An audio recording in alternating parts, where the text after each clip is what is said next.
Sigma Sigma boy, Sigma boy. Ayo, satu dua tiga. Assalamualaikum warahmatullahi wabarakatuh.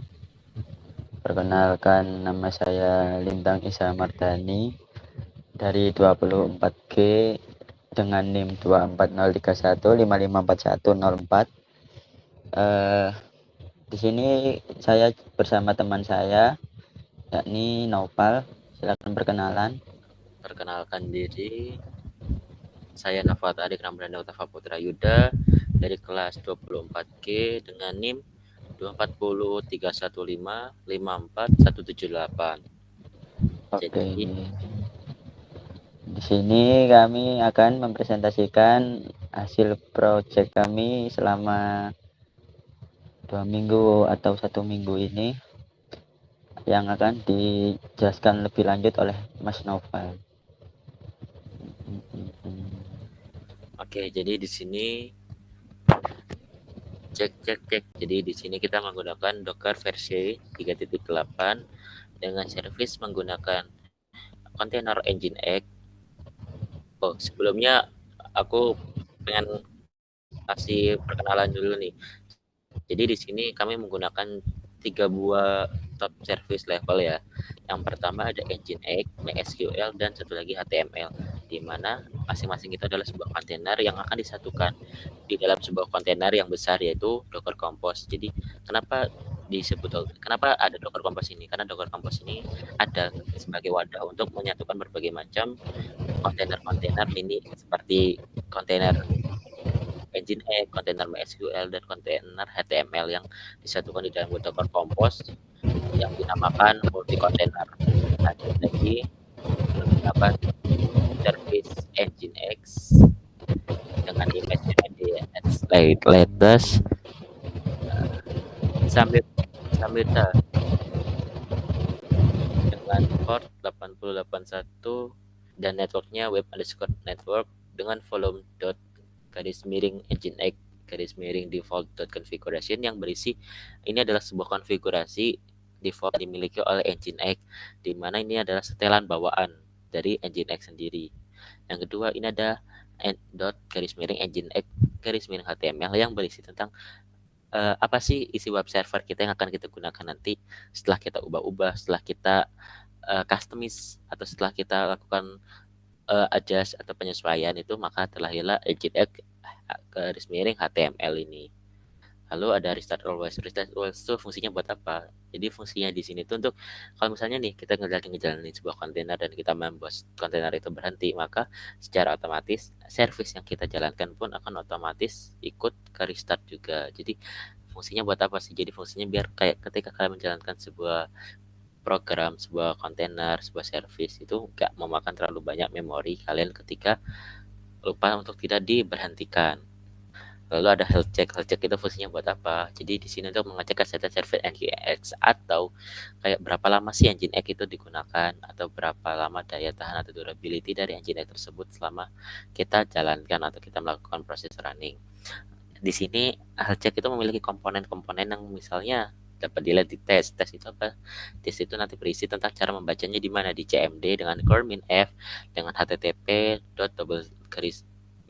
localhost 8081 dengan interval selama 30 second dan timeout sebanyak 10 second dengan rate trace atau upaya selama 3. MySQL pun sama, dia memiliki image MySQL latest dengan container name-nya MySQL_db dengan environment yang terdapat di dalamnya adalah MySQL root password yang berisi adalah root password itu sendiri, dan MySQL database adalah example database itu sendiri, atau MySQL user adalah user itu sendiri, dan MySQL password adalah user password itu sendiri.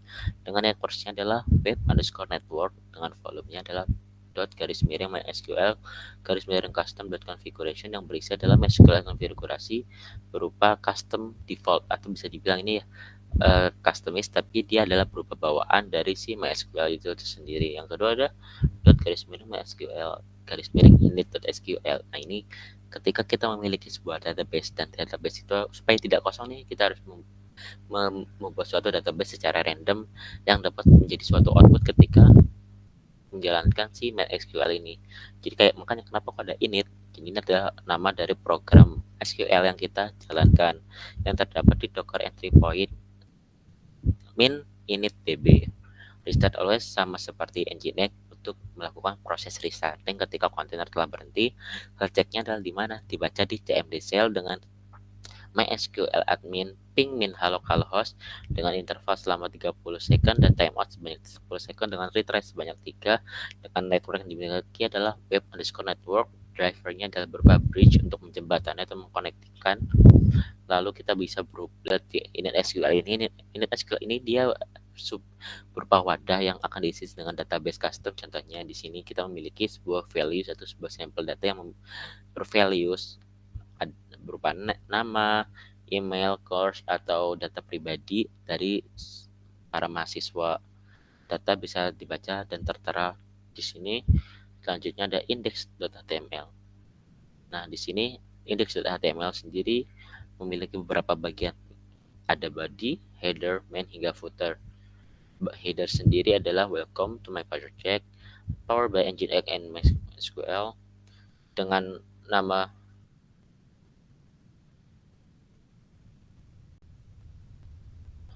novel, dan bisa ini adalah nama untuk membuat Nginx dan MySQL yang terdapat dalam project ini. Lalu project overview di main sendiri memiliki header sebagai project overview yang di dalamnya adalah berupa kata-kata yang dapat menjelaskan kenapa dan ada apa saja di dalam web server ini. Bisa dilihat ini adalah berupa demonstrasi ketika menggunakan Docker Compose yang menggunakan service Nginx dan MySQL, dan berupa konfigurasi file database yang bisa digunakan atau di-connecting kapan saja secara bersamaan. Footernya adalah kapan database atau lebih tepatnya init SQL atau index.html ini dibuat, yaitu tanggal 22 2024 yang berupa my project yang telah already reserved atau yang telah dipatenkan. Lalu selanjutnya kita akan melakukan proses running. Di sini menggunakan docker min compose up min d. Maka kontainer akan dilakukan berjalan secara bersamaan. Lalu ketika ingin kita melihat isi dari database-nya, kita cukup menggunakan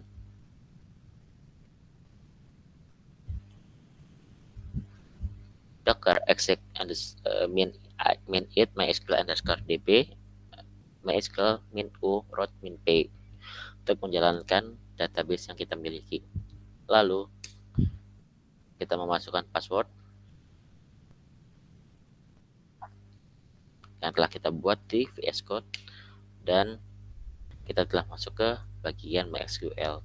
Di MySQL sendiri kita bisa menjalankan database-nya dengan menggunakan show database titik koma. Lalu muncullah database yang telah kita sajikan di dalam init.sql tadi, yang berisi tentang ExampleDB, informasi tentang MySQL dan performa MySQL sistem itu sendiri. Lalu setelah kita sajikan database seperti ini, maka kita cukup menggunakan exit untuk keluar dari MySQL, dan kita bisa menggunakan docker min compose down untuk melepas atau meremove kontainer-kontainer yang telah dijalankan, dan menggunakan docker min compose stop.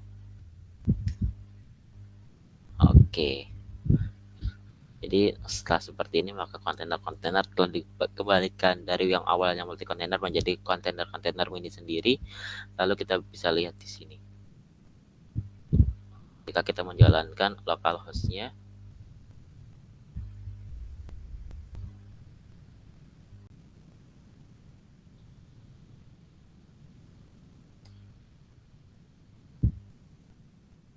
kita akan mengaktifkan kembali untuk menjalankan output dari database atau web server yang kita lakukan connecting.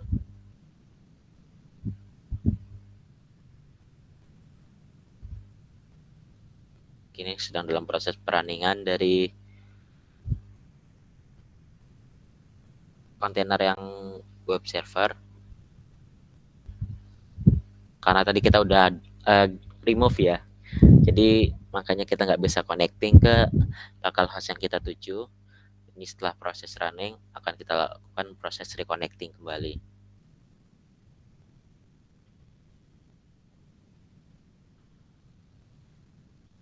Kita bisa cek di sini, setelah terhubung kembali dengan kode localhost 8081, seperti ini tampilan output untuk project UAS Aksum milik kami. Selanjutnya saya kembalikan kembali. Sebelum saya kembalikan, saya akan kembali menonaktifkan kembali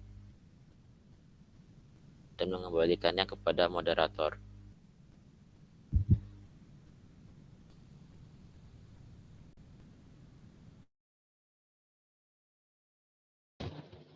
Sekian dan presentasi dari kelompok kami yang terdiri dari saya dan Opal.